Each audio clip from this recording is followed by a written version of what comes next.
Ayan. So, ito na nga po yung jujube. Ayan. No Chinese dates regarding kay Google. Kasi ginoogle natin nung may nagsabi na nakasabayan natin na jujube daw ang tawag.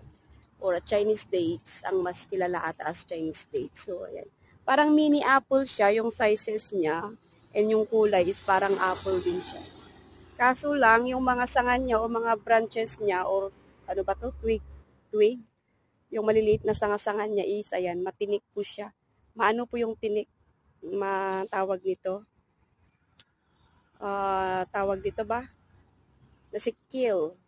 Mas mas matigas pa yung tinik kaysa sa kaysa sa mga bougainvillea. Ayan.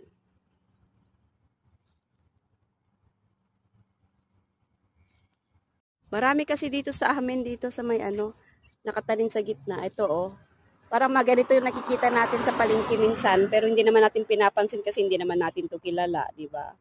Parang ito ata yung ginagawa nilang soup or inihahalo nila sa soup. Ayan siya. Kulubot siya ba? Kaya hindi mo din ni-expect na yan. Ito kasi medyo malalaki-laki yung bunga niya. Ayan. Ang cute, di ba? Parang piras or apple. Ayan. Marami siyang bunga. Ayan oh, mga hinog oh. Kulubot na siya. So, I think yun, sayang, di ba? Ang dami.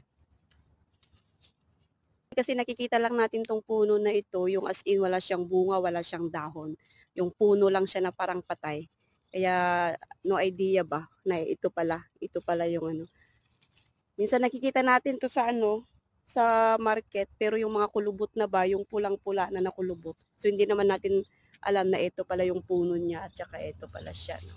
But at least now we know. So, marami siyang bunga, oh.